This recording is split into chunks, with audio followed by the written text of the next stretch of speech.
Pertanyaan terakhir dari saya, sepengetahuan saudara ahli berkaitan dengan Sakatatal, apa kelemahan-kelemahan dari penyidikan, penuntutan, dan putusan tersebut, sehingga kita ketahui bahwa Kapolri sudah mengakui melalui Wakapolri bahwa proses awal yang salah tidak dilakukannya scientific crime investigation, sehingga menjadi kegaduhan di masyarakat, gitu. Ada kecurigaan dan lain sebagainya. Kemudian tidak telitinya jaksa penuntut umum membuat P21, hingga sampai hari ini pun masih tetap yakin bahwa melempar kepada hakim. Hakim sudah memvonis, gitu. Ya, jalan satu-satunya adalah melalui upaya penyewaan kembali ini. Kira-kira apa saran dan pendapat sehingga menjadi masukan buat jaksa dan pengadilan? Terima kasih. Baik, Ali sampaikan bahwa tindakan Sakatatal ini adalah benar ya, untuk daripada mengalami satu ketidakpastian itu, dia ingin memastikan bahwa dalam perkara dugaan terjadinya pembunuhan berencana yang sudah divonis itu benar atau tidak benar, diuji kembali melalui lembaga PK. Ya, saya kira itu PK menurut ahli adalah benar. Nah, sekarang tindakan PK itu prinsipnya adalah seperti tadi ahli sampaikan, 3 hal tadi. Itu bisa dilakukan secara bersama-sama. Mungkin juga tadi kalau dibilangnya hakim mempertimbangkan tidak cukup dan sebagainya. Itu telah terbukti adanya yang disebut sebagai kekhilafan hakim. Kalau ternyata putusan A, putusan B, putusan C yang semuanya dirangkum menjadi tidak pidana penyertaan, kalau itu terjadi clash, pertentangan satu dengan yang lain dalam proses pembuktian, itu berarti terjadi namanya adalah pertentangan antara putusan satu dengan putusan yang lain. Itu bagian daripada pengujian dalam proses permohonan PK. Ini kan penyertaan ini, dan penyertaan itu sebagai splitting. Berarti kalau splitting A, B, C, D di splitting, yang lain tidak di splitting, splittingnya di putusannya bertentangan atau berbeda dalam proses pembuktian, dalam proses yang lain, kalau menurut ahli itu adalah bagian yang bisa diuji melalui proses PK. Dan yang terakhir adalah kalau itu benar terjadi adanya novum, kalau nggak salah dalam satu permohonan itu ada 10 novum yang bisa dijadikan pertimbangan untuk mengajukan PK. Nah, tinggal menunjukkan saja dalam sidang PK ini bahwa 10 novum itu apakah bisa merontokkan argumen hakim yang telah dijatuhkan sebelumnya. Kalau dia menjatuhkan misalnya saja itu adalah pasal 340 ya, bisa nggak dibuktikan bahwa anak-anak tadi sebagian pelakunya itu dilakukan secara berencana, memenuhi unsur subjektif dan objektif atau tidak. Itu syarat ya, karena di dalam hukum itu harus bisa dibuktikan. Kalau itu tidak bisa dibuktikan, tiba-tiba pokoknya itu bersama-sama saja, hubungannya nggak dibuktikan, kelakuannya juga nggak dibuktikan, menurut ahli itu belum cukup bukti ya. Karena ada putusan Mahkamah Agung yang mengatakan bahwa dakwaan pasal 55 itu harus dibuktikan satu persatu bahwa seseorang terdakwa itu melakukan sebagai apa, material dader, menyuruh lakukan, turut serta melakukan, atau dia penganjuran. Kalau itu tidak dibuktikan, tiba-tiba ditulis bersama-sama melakukan pembunuhan, bersama-samanya seperti apa? Ini yang pasal yang mana ini bersama-sama? Itu namanya adalah dakwaan yang kabur. Kalau hakimnya juga menyatakan bahwa itu bersama-sama mengamini, jaksa bersama-sama, tapi tidak dibuktikan hakim, si A ini apa perannya di dalam pasal 55 itu juga putusan yang menyimpulkan dengan cara yang kabur juga ya. Sehingga tidak, statusnya menjadi tidak jelas ya. Jadi oleh sebab itu adalah bagian di dalamnya kekhilafan hakim tidak mempertimbangkan satu persatu ini pelakunya sebagai pelaku apa ya. Jadi itu menurut ahli. Yang kedua itu adalah yang tadi adalah mengenai penerapan pasal 55 itu patut ditanyakan kembali untuk diuji melalui lembaga pra-peradilan. Ada nggak bukti yang menyatakan ada korelasi antara kelakuan satu dengan kelakuan yang lain sedemikian rupa sehingga terjadilah akibat orang mati karena itu gitu.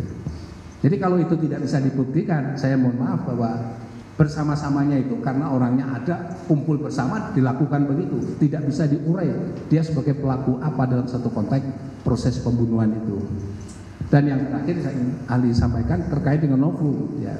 Novumnya apa? Kalau saya tadi Adilah membaca dalam novum itu, tinggal ngetes saja.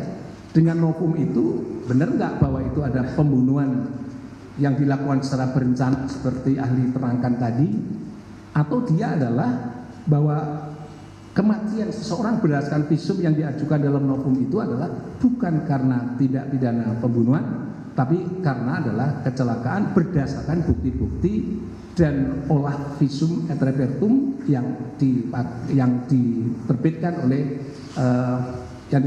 oleh kedokteran forensik. Saya kira itu sudah bisa membuktikan itu sebabnya itu karena apa. Kalau kita membaca terus kemudian ada foto yang di dalamnya, nah foto itu bukti sekunder. Primernya adalah dokter yang memeriksanya itu.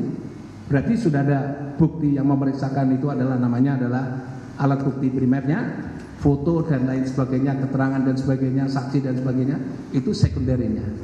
Jadi kalau yang seperti itu menurut ahli satu persatu bisa diurai di dalam 10 alat bukti yang diajukan permohonan tersebut.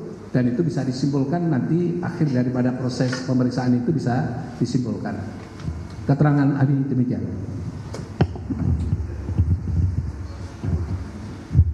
Sila dilanjutkan teman-teman. Ya.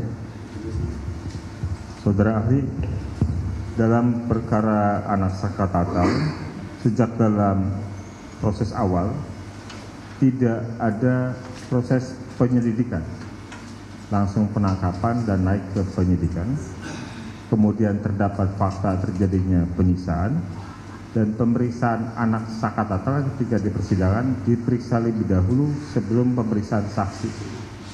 Menurut saudara ahli, terhadap putusan seperti ini, apa pendapat ahli? Baik, ahli jelaskan. Dia mau anak maupun dewasa, prinsipnya sama, ya, karena KUHP mengaturnya demikian. Sebelum orang itu menjadi terlapor, ya, maka orang itu akan dilakukan namanya tindakan penyelidikan. Ya. Jadi kalau benar bahwa dalam kasus ini ternyata yang bersangkutan ini tidak diproses melalui tindakan penyelidikan, maka hak pada tahapan pertama oleh seseorang itu dirampas oleh penyidik. Ya. Karena haknya dia adalah harus memastikan bahwa perbuatan yang dilaporkan itu atau terlapor itu adalah belum diperiksa tahapan awal apakah itu perbuatan pidana atau bukan perbuatan pidana. Kalau ternyata belum ada seperti itu, dipastikan dia berbuat kejahatan, langsung lompat kepada penyidikan, itu juga tidak boleh. Tadi Adis katakan itu melanggar hak seseorang, ya, yang dinyatakan dia sebagai terlapor. Jadi kalau begitu, kalau tidak ada proses penyelidikan, lompat kepada penyidikan, menurut ahli adalah penyidikannya itu tidak sah. Karena apa? Penyidikan itu memulai tindakan dengan asumsi dalam simpulan pada penyelidikan tadi itu adalah tindak pidana pembunuhan. Jadi kalau tiba-tiba nggak ada pemeriksaan awal tadi, entah kelakuan yang mana yang dipakai, tiba-tiba lompat menjadi sebagai tindak pidana pembunuhan, menurut ahli adalah lompat langsung penyidikan adalah tindakan yang tidak sah. Karena apa? Karena tidak melalui jalur prosedur hukum yang memenuhi hak-hak seseorang sebagai terperiksa. Ya. Oleh sebab itu, follow up tindakan lanjutnya tetap saja menurut ahli adalah itu adalah proses-proses yang mendasarkan pada keputusan yang tidak sah. Ya. Menurut ahli demikian, sehingga orang bisa terbukti di sidang pengadilan sekalipun, andai kata benar bisa dibuktikan, kalau tahapan-tahapan prosedural itu tidak dipenuhi, ya tetap aja prosedurnya itu adalah tidak sah. Ingat masih di dalam doktrinnya, seorang tersangka itu punya hak untuk diproses secara adil. Namanya itu hak memperoleh proses peradilan yang adil, fair trial. Dan keadilannya adalah keadilan bagi seorang terlapor tersangka itu adalah keadilan prosedural. Maka dia harus secara prosedur diperlakukan secara adil. Jadi kalau itu prosesnya tidak melalui tahapan-tahapan proses penyidikan sebagaimana ditentukan dalam KUHP, menurut ahli adalah tindakan itu ya proses yang tidak adil dan itu bertentangan dengan aturan hukum dalam KUHP. Demikian.